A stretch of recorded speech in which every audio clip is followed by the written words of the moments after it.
Hello, good morning everyone, or good afternoon, depending on when you're calling in from. Welcome to today's webinar, Supporting Mental Health in Non-Traditional Work Environments. I'm Linda Weichel, VP of Initiatives at Civic Action, and I lead our workplace mental health program called Matter, or Kpmg en français. I'm very happy to be partnering with the Mental Health Commission of Canada to host this webinar today. So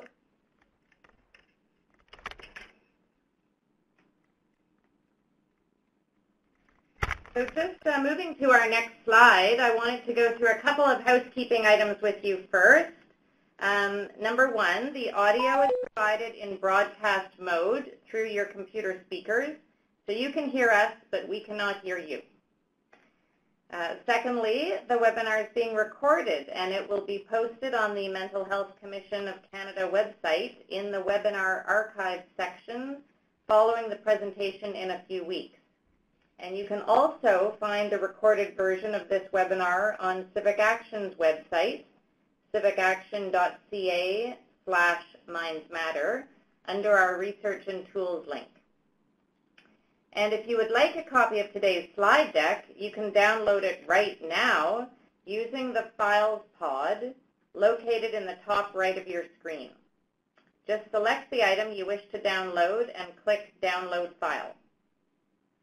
I welcome you to send any questions using the Q&A pod, which can be found on the bottom right of your screen. And questions posted in this pod will go directly to the host. We'll hold the questions until the end of the webinar and then address as many as we can. So first, a little bit about Civic Action. For the past 15 years, Civic Action has brought together the Toronto region's rising and senior leaders to tackle some of our biggest challenges and opportunities. And that has included the breadth of issues from youth unemployment to carbon reduction, transit investments, and many others. In recent years, the state of people's mental health has increasingly been recognized as a pressing urban challenge. So in response, Civic Action brought together about 40 diverse civic leaders from across sectors, across organizations, to figure out what could we do, what could so many of us do to move the needle on this important issue, using the workplace as the place where we can drive real change. And we're so pleased that the Mental Health Commission is one of those 40 organizations. They worked very closely with us in creating the basis of our program called Minds Matter. They're also helping us support folks like you in creating a more mental health supportive workplace with learning opportunities like this webinar. So just briefly, Minds Matter. We've developed this program over the last couple of years. It's a free online survey developed for organizations that want to take the first or next step in creating a more mental health supportive workplace, but who may not be sure where to start. And so simply by going on to our Minds Matter or Kpmg website, you answered 12 questions. It takes only 3 minutes. And your organization is basically asked what you're doing now to support people's mental health. And based on how you answer the questions, you're immediately given a 3-point action plan on what more you can do. And to make things even easier, we provide links to resources that will help in implementing those activities. It's a really simple tool to help you kickstart your organization's mental health journey. And we're thrilled to say that so far we've had close to 1,000 organizations from across Canada take this assessment, who now have the actions to benefit up to 2 million employees. We'll be pleased to have all of you take this assessment once the webinar wraps up. But it's also a tool and it's an assessment that we designed very specifically for workplaces of any sort, including those considered non-traditional. And that's where we turn to the subject of today. We know that the world of work is vastly different than it was a decade ago. We've got new ways of doing business or providing services that have not only shifted the way we work and collaborate, but also have transformed what a workplace even looks like. So then we wonder, how do we support employee mental health in a work environment that may not be a place to come or not the place we used to know? We're fortunate to have 3 speakers with us today who can speak to the needs of people in more fluid, less structured workplaces. So I'm going to introduce each of them, and then they will speak in the order of introduction. Sandra Coppert is the Director of Programs and Priorities at the Mental Health Commission of Canada and has extensive experience in the area of psychological health and safety. For 5 years, Sandra has developed strategies to promote awareness and facilitate action for mentally healthy workplaces across Canada. And this includes leading the By Health for Health collaborative of health leaders from across Canada to advance workplace mental health in healthcare settings, as well as overseeing the Mental Health Commission's leadership in the development of a national standard of psychological health and safety for post-secondary students, which is in the making. I will then move to Denise Potier, who is a recently retired enterprise partner from Kpmg, who has 30 years of experience helping private companies address their business issues and challenges. He has lived through clinical depression while maintaining a successful career. He's a fellow Chartered Professional Accountant recipient and Royal Ottawa Inspiration Awards winner for his devoted efforts in breaking stigma in the corporate world. And Denise has been appointed Kpmg's first Chief Mental Health Officer, focused on creating a mentally healthy work environment where people can speak openly about their mental health. And thirdly, Abdullah Snowbar is the Executive Director of the DMZ, a leading tech accelerator that helps high-potential startups scale and grow, based at Ryerson University in Toronto. More than a home for entrepreneurs, the DMZ positively contributes and impacts the world by preparing tech founders for global expansion, which enables them to foster more made-in-Canada jobs and build technologies that change lives. To date, the DMZ has accelerated 371 companies that have raised over $559 million and fostered more than 3,000 jobs. Under his leadership, DMZ's incubator program was named #1 in the world by UBI Global. Recently opened their first office in New York City and have many partners and working with many programs to start up growth. So we've got a great crop of people here from really interesting, diverse perspectives to give all of you a sense of how to support people's mental health in less traditional work environments. So let's get started with Sandra from the Mental Health Commission of Canada up first. Over to you, Sandra. Great. Thank you, Linda.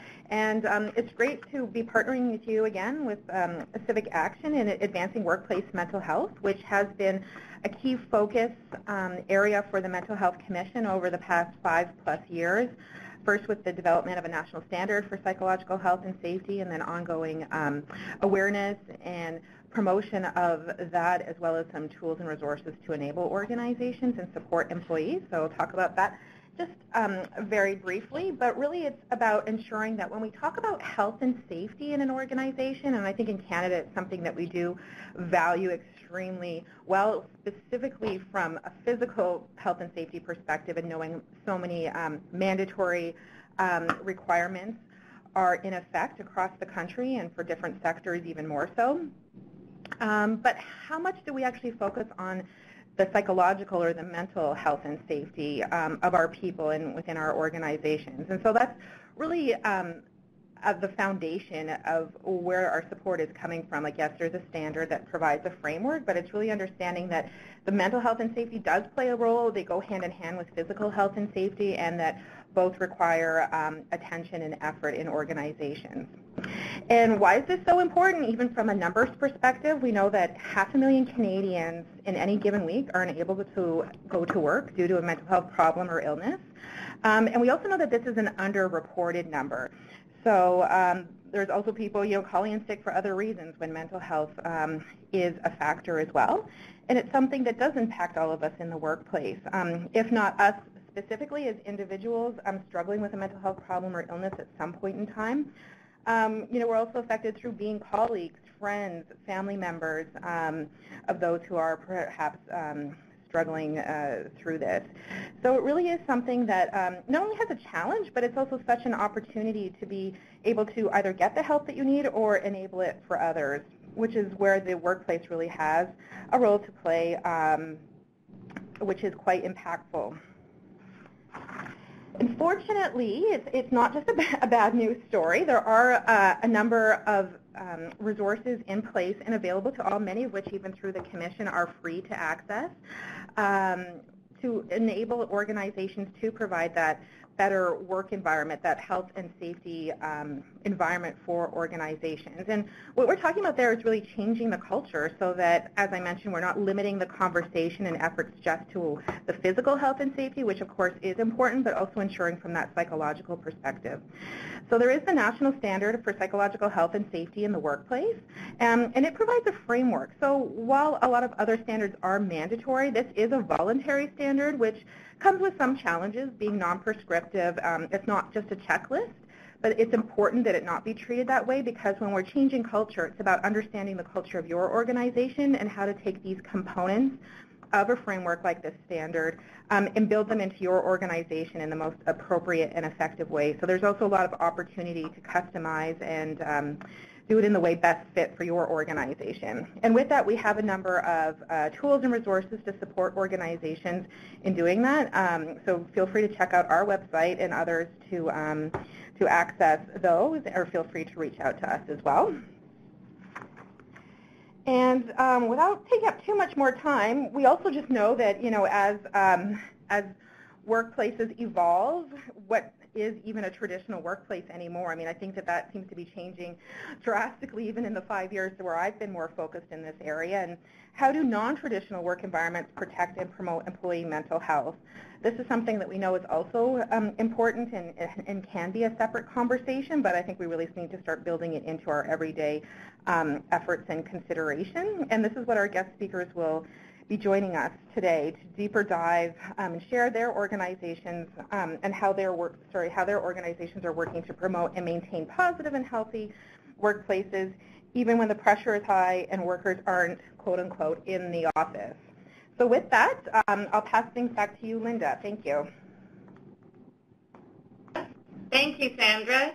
And now we're really excited to welcome Denise, Chief Mental Health Officer for Kpmg, who will give his both personal and professional view on how to support people generally in the workplace, but particularly as our workplace evolves and shifts and we're working on new frontiers. Over to you, Denise. Thank you, Linda. Can you hear me okay? Yes, thank you. Yes. Okay. Thank you for setting the stage. Wow. This is a wow moment for me, having this many people on a mental health call. That alone is a sign that says things are changing in this space, and that someday we'll all be able to stand by the water cooler talking openly about mental health. The pace of change of our work environment, it's been just so rapid in the last few years. We go from everyone having some decent square footage for an office and being proud that my office was bigger than yours, to offices with no walls, to hoteling, to all types of remote work environments like we have and we're talking about today. Just some quick background so you guys can have context of my input. Kpmg is basically a prominent professional services firm, one of the big four. We offer services in audit, tax, management consulting. So offices from coast to coast, over 7,000 employees in Canada. So a big outfit. Personally, I've been with Kpmg for 32 years, worked my way up the ranks to partnership. And when I decided to take early retirement, we created this amazing Chief Mental Health Officer role, which I must honestly say has been extremely rewarding. As an audit partner, I rarely got hugs, nice audit to me, but in a world where you're making a difference in people's lives, it's very self-rewarding. The nature of our work, we obviously have people working all over the place, at clients, out of country, hoteling. Our business and enablement services team works mainly from remote. Our work, as you can imagine, is very deadline driven, and we have a very significant busy season where people are going all out. You know, when I step back and I do some Google research on the mental health impact of non-traditional work environments, you get all kinds of hits. It's actually quite funny. If you haven't done it, I encourage you to do it. You know, you'll hit stuff like, is working remotely making you sick? Flex home office arrangements contribute to better mental health. Non-traditional work arrangements lead to social loneliness, you know, which is a hot topic in this space. No more commute. How do you draw the line between work and home life, et cetera, et cetera? I don't know about you guys, but you know, you just get confused because some of it is positive, some of it is negative. So this is great that we're here talking about this topic today. Let's put the big white elephant on the table here. I personally think that the DNA or home situation of certain people may just not be a correct fit for many of these non-traditional work arrangements. So people have to do a self-reflection on their personal needs, because the role might be, in fact, contributing to their stress, anxiety, and so on. By way of one big misunderstanding about mental health that I want to put out there is that stress does not equal mental health problems, but long periods of improperly managed stress could lead to mental health challenges. So keep that in the back of your mind. I personally think the issue here is not necessarily just the non-traditional work environment. I strongly believe, and Sandra said this in touching about culture, I think the underlying culture of the environment you're working for has a lot to do. If you work for an environment where mental wellness is not even on the radar and the employees are afraid to talk openly about their mental health and ask for support, well, working from remote will just make that work.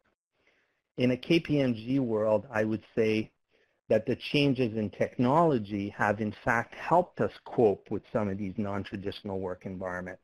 And let me give you an example. I go back to the late 80s where I was spending 6 weeks of my year in Germany.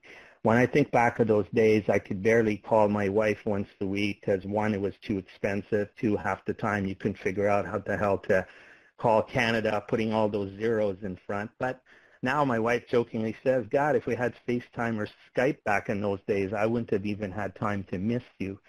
So just sharing that in the sense that many of these tools, if used properly, can be very helpful to help team members stay connected and not feel isolated. I want to touch on what we've done in our personal work environment because it gives you a lot of examples here about the opportunities, approaches, and lessons we've learned. My role, if you're curious how it came about, we formed an inclusivity and diversity council, basically consisting of various partners, so business owners from across the country. And, you know, we looked at our initiatives and so on, but the concept was quite simple. It was that to be competitive, to attract and maintain the brightest and the best talent, you have to be able to bring your whole self to work. And that's inclusive of whatever gender you are, sexual preferences, and so on, right down to if you're struggling by a mental illness or have any other handicap or any accommodation that's required at work. Most organizations, what we were seeing is that mental health came under the umbrella of HR. Our HR teams are wonderful, but they have numerous other initiatives on their plates, and hence sometimes mental health just got buried or wasn't top priority. So we created this first role, the Chief Mental Health Officer. I report directly to our CEO, and my mandate is basically to break stigma so that people are comfortable speaking about mental health openly. Our strategy is quite simple. I'm very fortunate now in this role, attending various conferences, spending times with, you know, the Via Rails of the world, Bell, NAF Canada, GE, all the big players who are really in the forefront of this. Our strategy is very similar to everybody's strategy. It boils down to awareness, training, and support. It's interesting that the more you talk about mental health, the more people want to learn and the more it demystifies it. I'll share another wow moment for me in my last 16 months is 16 months ago, we put out a mental health internal training course. I could barely fill the course. This year, just before the holidays, we put 2 courses out there, sold out in 4 minutes flat, to the point where people were emailing me telling me I was actually impacting their mental health because they were waitlisted for our training. So now we've got 5 courses. But it goes to show that this is an area that people want to educate themselves. Creating a mentally healthy work environment, to me, is like the gears in your car. They all have to work together so that you get moving in the right direction. I caution you, though, you better be ready. Otherwise, you will create a bigger challenge. If you're doing all kinds of stuff about awareness to get your culture where it should be, you better be ready on the training front and having the right support mechanisms, because the last thing you want is people to be opening up and asking for help and you're not ready for it. We, as an example, took a subset of our HR team and gave them all enhanced mental health training so that they would be ready to support people when they reach out. Right down from doing mental health training when you onboard people, having panel discussions with doctors during our new manager training, to having a wellness room at our annual partner conference. All stuff that historically we never do. You know, I go back to the onboarding. Think about this for a sec. Think of how you onboard your people. Usually, you know, we get them to do some technical training or sign up for this, sign up for that. Imagine a world where day one, you're giving your teams 2 hours of mental health training on the first day. I don't know about you, but we all know some of our first jobs and so on and what the first day was like. So this is a totally different way of thinking. Benefit alignment is also critical. The mental health benefits of many organizations have just not been updated in years. In our case, we recently enhanced our benefits significantly to give everyone a $2,000 mental health benefit for themselves and dependents. And better yet, we widely expanded the definition of what was covered. If you go look at your benefits, sometimes, unless the person has 10 degrees besides their name, they don't even qualify. Why? If somebody's using a social worker and that's helpful to them, why not let them have that covered and break the wait times? Mental health has to be viewed as important as physical health. Otherwise, we just do not get there. A huge part of my role is a personal support role. When people are hitting mental health speed bumps and you just do not know where to turn, they reach out to me and I guide them to the right resources. I'm not a doctor. I do not give medical advice. My role is simply to listen to people, get them to accept that this is real, there is help, and drag them to the resources. It is incredibly rewarding feeling to help a person facing a mental health challenge. Make a call to EFAP with them, and that will be the best call you will ever make. If you don't have an EFAP program, you need to be aware of all the other great free resources that are out there, many of which will be identified later on one of our slides. Both the employer and the employees have a role to play here to make non-traditional work environments work. Employees have to be part of the equation in openly communicating to their team leaders how they feel or what they would like. The employee has to nail down, obviously, all the basic things that work for them, i.e. a dedicated workspace, whether they can function in working in their pajamas or not, but basically setting parameters around work hours. It doesn't mean because you're working from home that you should be answering emails at 5 o'clock in the morning. Some items that have really worked for us is as simple as scheduling a quick Skype call to touch base on projects, having the team member come to the office once a week if they want, having them participate in social events so that they still feel connected. I've seen some leaders actually put mental wellness on their weekly agenda as a discussion point. Wow, in an economy where all my people, they work with their minds every single day, mental wellness is just like health and safety on a construction field. So why not put it on the agenda and demystify it? Another cool thing I've seen is put in a little suitcase on the work scheduling as a management tool to make sure members are not out of town on out-of-town jobs back to back to back. I have seen some teams use a logo of a small suitcase on their schedule so that the teams are mindful of the added stress of out-of-town jobs. I've even seen some where they actually send a small care package while people are out of town working on that big engagement. Sometimes it's the little things that make a difference. I've seen many teams allow team members to fly back on a Thursday and take a flex day to recharge. You know, it's interesting when the underlying culture is supportive of that, it works. Some of the lessons learned. As we know, talking about mental health to a coworker, it's a challenge for many people. Even when they see the person face-to-face in the office, now when we add the remote component, oftentimes managers fall in the trap of out of sight, out of mind. As managers, we have to be extra careful to look for signs that something is just not right. As an example, if punctuality is starting to slip on calls, deliverables are missed, etc., our diligence on caring for our team members working from remote has to be even at a higher level. Going back to culture for a sec, another lesson learned is that the culture has to support these non-traditional work arrangements are okay, and that they're not a special deal. I visited a large organization the other day where people had stickers on their office doors saying working from home today, because the notion was with some people that if you're not at the office, you're somewhere slacking off. So your underlying culture has to support this and know that it's okay. Another challenge is that in some cases, people don't have the option to work from home. It is imposed on them.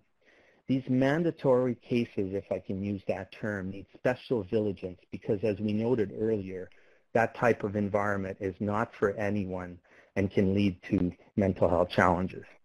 You know, mental health education to me is such a huge contributor to supporting non-traditional work arrangements. If only we were all born knowing all the rules around mental health.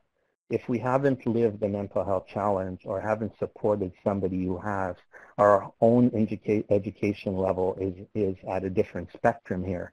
So I really encourage everyone to make a personal gift to themselves and educate themselves. Perhaps you want to take the 2-day mental health first aid training. This type of training will enhance your team members' knowledge about all the various mental health illnesses, signs, symptoms, how to support, wording, etc. Another learning point that revolves around education is the notion of a performance issue versus a mental health challenge.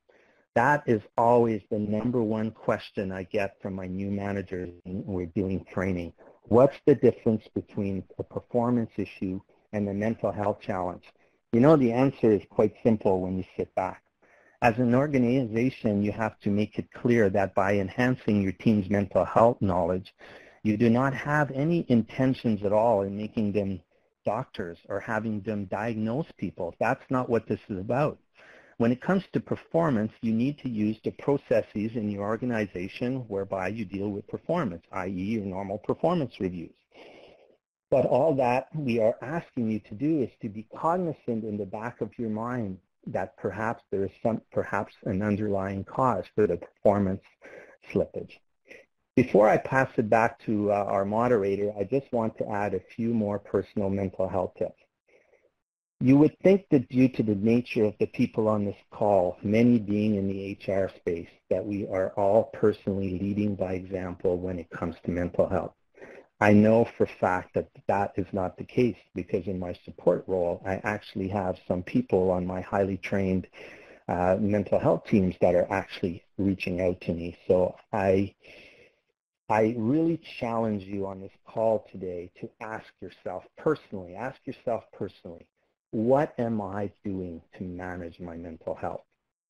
Where am I at on my personal education level in regards to mental health? And do you focus on me, family, work? Or are you just trying to be a superhero with zero me time? Personally, if you are not well, you are no good to anyone, including your kids, your significant others, and so on. So I really encourage you to reflect on that. Google my name if you want, Denis Trottier, Royal Ottawa, and you will find a video on my personal lived experience that may help you or help you help a friend. Thank you. Back to Linda. Thank you so much, Denis. Those words are really moving and I'm sure welcome from so many people. And you know, our Minds Matter assessment tool actually goes into awareness and training and organizational support, and then it also looks at leadership.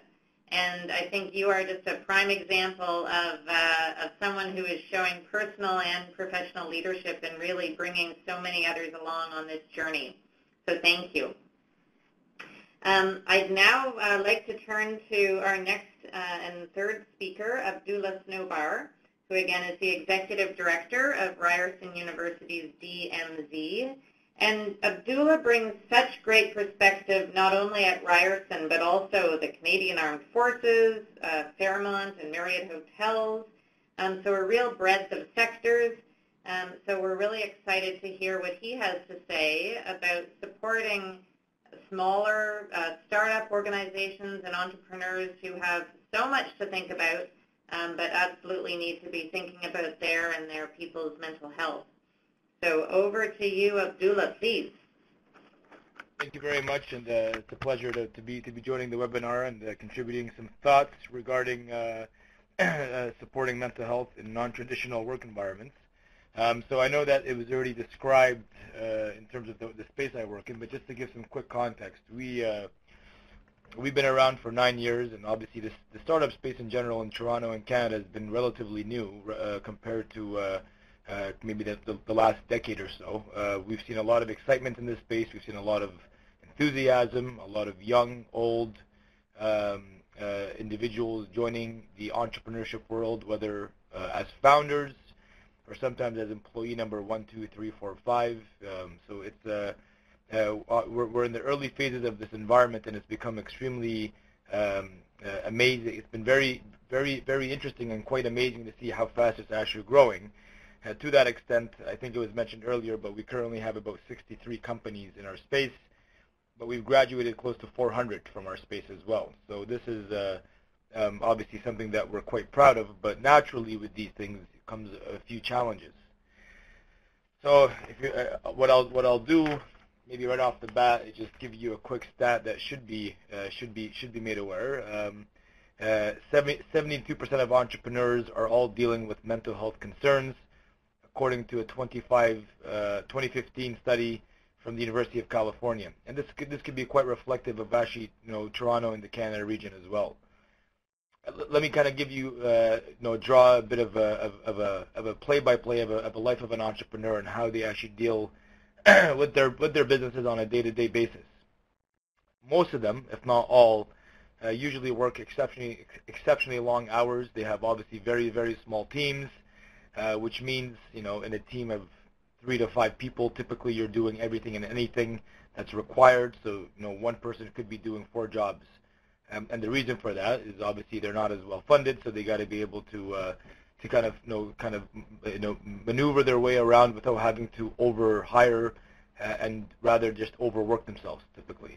A lot of them do work second jobs. Some of them are still in school, and a lot of them are constantly worried about obviously making it and the norm of, or the social pressure of making it. And some of them obviously have families and children at home that are depending on them and relying on them to be able to deliver, essentially, or maybe as simply put food on the table the next day. So the weight of the world is on their shoulders. Of course, it makes it extremely hard and very struggling to be able to face the fear of being weak or feeling weak or even showcasing that they're weak. So talking about mental health is obviously is a stigma of itself. On the basis that nobody wants to be removed from the idea of being a strong entrepreneur or being discounted from maybe an investor's table because they might not be the right fit for running the organization because they're not strong enough. So the challenge of mental health is obviously quite real because arguably being a founder is probably one of the hardest things you can ever do on the basis that it's a very lonely space with very little resources, very little support.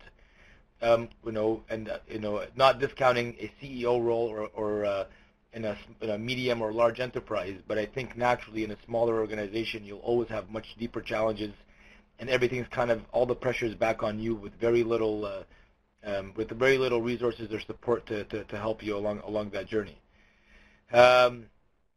So a lot of our companies are usually focused on building hyper or they're highly scalable companies. They're looking to grow both locally and internationally. And being a startup and looking at growth from a global perspective obviously creates its own challenges beyond just mental health, but obviously through everything else. But mental health being a very deep concern for us, we've obviously now taken that as a primary and a top priority for the organization at the DMZ, but also as a leader in the Canadian tech space to be able to talk about this and remove the stigma, the negative stigma from the corporate world, from the investment community, from new founders, or existing founders and entrepreneurs. And one way we've done this is we've actually come out as the first incubator and accelerator in the country, and we gave access to all of our founders and other entrepreneurs and employees of entrepreneurs in this space to a platform called Inkblot, which is online virtual counseling service, which allows people to access therapists, counselors, or even life coaches. And this is all done on their own time from their own and comfortable environment without having to come into a certain office or a certain space. And the rationale for this is the same way as an incubator, as an accelerator. We provide access to many different things, which is not limited to but coaching in terms of business support, strategy, sales, marketing, design thinking, with the whole works. We give access to capital and resources in terms of capital, access to customers, and access to a strong community, which includes talent and international connections. There was no reason why we shouldn't be offering mental health and well-being support in the same context. We are, as mentioned again, in a very lonely space. It's depressing many of the times, and in order to see success in a company and a startup, you need to be able to first start with the individuals themselves. And if you don't, then you're putting yourselves in a very dangerous position, and that's why we've really committed ourselves to being founder first, which is one of our first. It's actually our first value in the organization.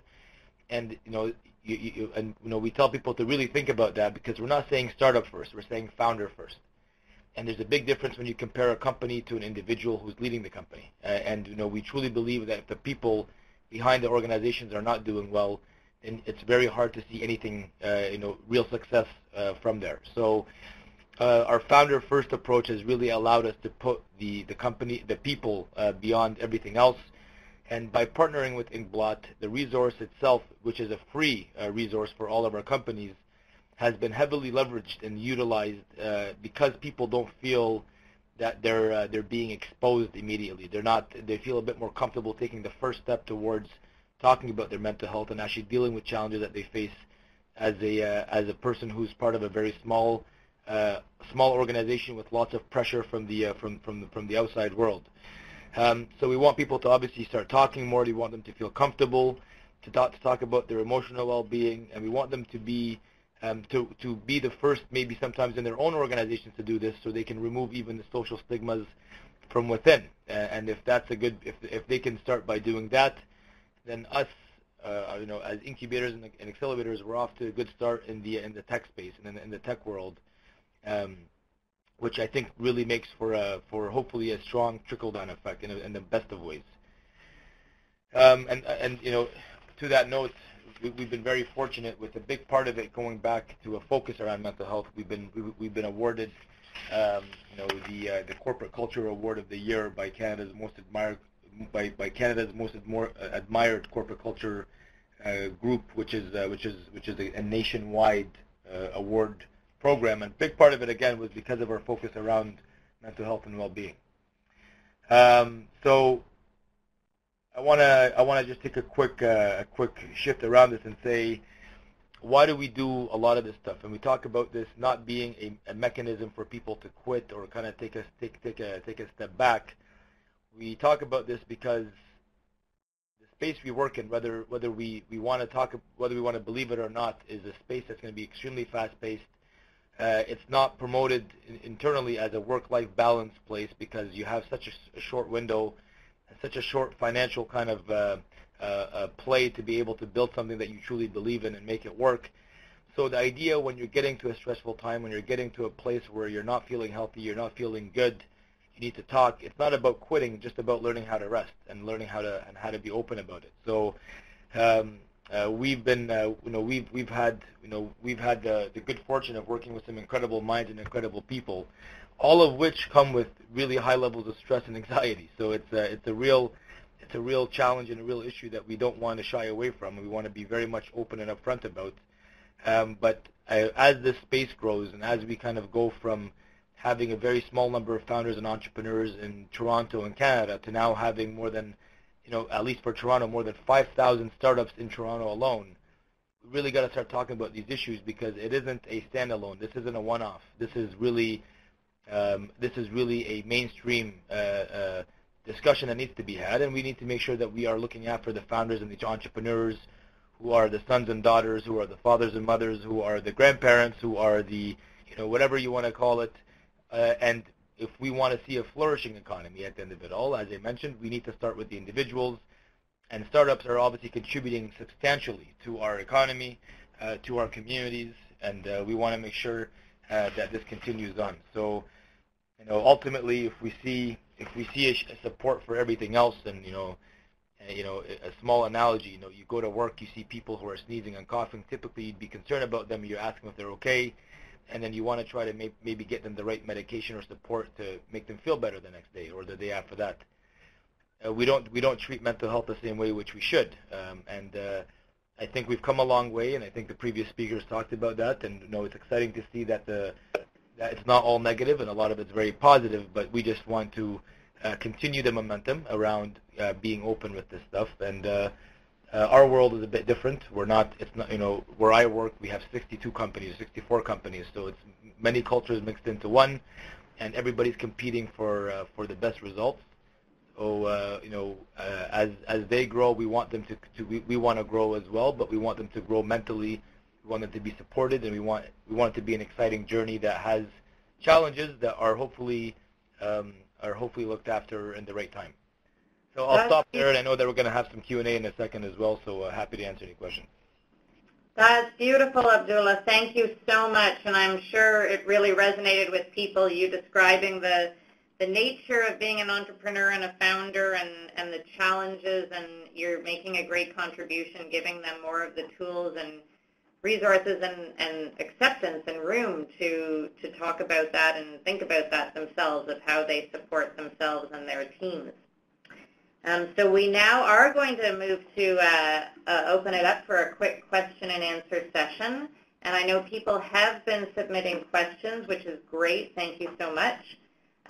We'll do our best to address what we can today. And we'll turn it over to the Mental Health Commission to moderate and see what we hear. Great. Thank you, Linda, and thank you to both of our speakers. And I just also want to commend you for the great work that you're doing. It really does take sort of a community and everyone to get involved. So I just applaud your work, and it's great to just see that there's momentum that keeps building. So that's fantastic. So we have a variety of questions, some of which came in prior to actual registration for the webinar. And one was, what can managers do to ensure that employees who are working remotely or are not within kind of a central work environment are not forgotten? So some maybe tactics on keeping them actively engaged. Is there one or both of you that has any input on that? Denise, maybe I'll let you start with this. Go ahead. I said I'll let you start with this. Okay. I think I touched on some various things. So to make sure they're not forgotten. So if you're doing a touch base once a day or once a week, depending on the nature of the project, through Skype, touch points that way. Social events, making them part of the social events. allowing them to come into the office if they so want to once a week and so on, so that they can get the social element perhaps that they're missing out at home. So, using the technology basically to make that happen, or personally on their own too, if they're not, perhaps they're working from a coffee shop for an hour just to have people around them. But the heavy-duty use of the technology to make sure you stay connected, that they're involved with all the training updates and so on. So treating them just the very same way as you would treat somebody that's at the office, but using the tools to do it. Yeah, and I'll answer this one a bit differently, just on the basis that we have a very different environment. But a lot of our, we have a very open and very free work environment and culture. Of course, most teams are quite small, so they can work from anywhere or everywhere. We typically encourage for people to come in as much as possible on the basis that we want them to spend more time with like-minded individuals. We want them to be able to chat and talk. We want them to be able to hang out, have lunch in the common space, and just really be able to kind of make the best out of their experience while they're actually here. So it's not necessarily them working from home and make sure that people are not questioning them, because that's never an issue with us.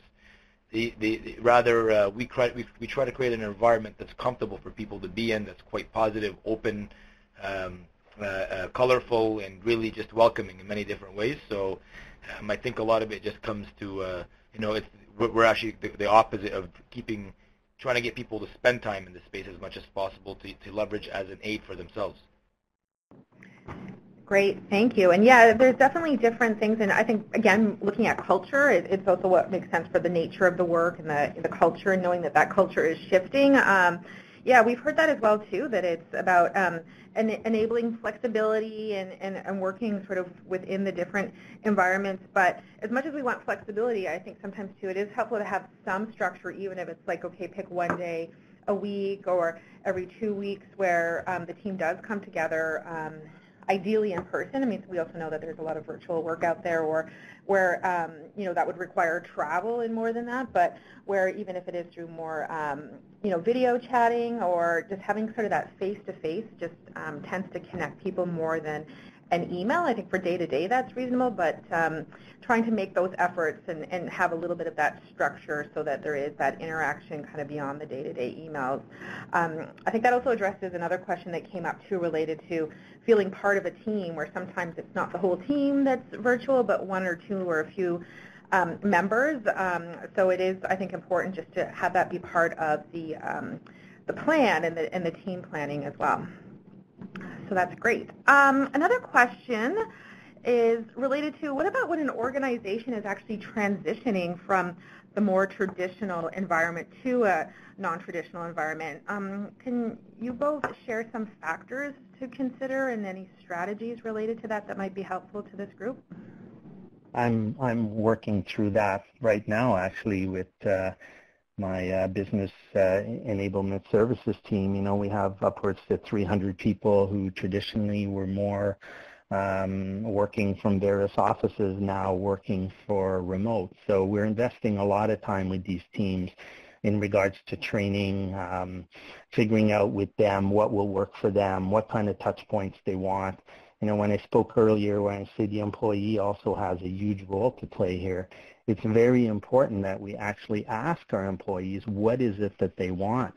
Even prior to a lot of this non-traditional work arrangement, as training was being developed more online and so on, we've been seeing for a number of years now where people are saying, hey, we miss the human interaction here. So we have to be very careful with these people that we do have touch points where we get them together on a whatever regular basis so that they see their coworkers face-to-face, social activities, and so on. It needs a lot of open communication together to figure out how do we make this work. Yeah, I think maybe the question wouldn't be as relevant for us. Again, it's very different spaces. Just to be very clear on that, I think from our end, we're supporting multiple companies in our environment, so we're not again, more than 62 different organizations or startups in the space. And one thing, a lot of them have come from conventional organizations to now a very non-traditional space. So I think we have to try to help them adapt to the new ways of working, to the new ways of leading and managing. So we do provide a lot of resources and kind of coaching around that. But I can't lie, people are usually quite happy about this new unconventional way of working in a space like ours, which is, again, very open, very fun, very engaging, very welcoming. Great, thank you. Wondering if you would also be able to speak a little bit to the idea that thinking specifically about mental health issues and struggles, we know that through training and that so much is about sort of just being aware, having, communication, and even just like observing, noticing changes in behavior, appearance, and other things with workers. And, so much of that's also about not just assuming it's a productivity issue or that somebody's not a good worker, but there could be, even with that, signs of struggles with mental health in some capacity. And so it's just assuming that would be more difficult to sort of monitor, observe, address, and be proactive even from like a leadership or colleague perspective. So just wondering if you have any comments related to that in terms of remote workers and how those that we can't really see and be a part of sort of that day-to-day interaction, if there's any strategies to overcome that. To me, I think that one goes back to my comment on out of sight, out of mind. So I think the overlying culture trumps everything here. I like what Abdullah said basically around that it's founders first, that notion that if the founder is not afraid to stand up and say, hey, it's okay to care for your mental health, then it trickles all the way down. It's the culture, people being, if you're working from remote, the risk that you never see these people, odds are, if the culture is not supportive of asking for help, it just gets worse. So I'm a fond believer that if you get the culture right and people are not afraid to ask, then, when somebody's thinking sometimes, it's as simple as scheduling, taking one job off their plate or changing a deadline on one job. But if we don't communicate and if people don't know that, yeah, it's okay to ask for help, it never happens. We can put all the wonderful resources in front of our people, but the person has to take the first step, right? Yeah, and I agree with everything that was said. And from our end, one thing we really do appreciate is the fact that everybody has a story, and everybody's story is different than the other. And whether virtual or in person, we try to promote as much as possible the idea of using our resources. In particular, Inkblot, which as I mentioned earlier, is an online virtual resource for counseling and coaching and therapy and what have you. So we do want people to try to use it as much as possible and to kind of, again, remove the idea and the stigma of doing it. Personally, I actually went on and I used it myself, and I made it very public, and I wrote an op-ed about the whole thing.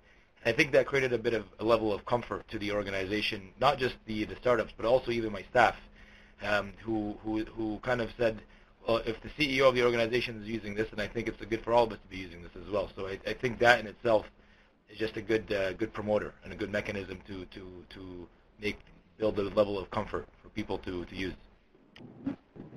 That's fantastic. Thank you both. And with that, I think we will segue to passing things back to Linda, just to talk a little bit more about resources. We compiled some that were mentioned today. Some are missing, such as Inkblot, so thank you for mentioning that, and a few others that we're linking you to. So with that, I'll pass it back to Linda. Thank you very much, and this has been great, and we hope that everyone continues the discussion within your workplaces.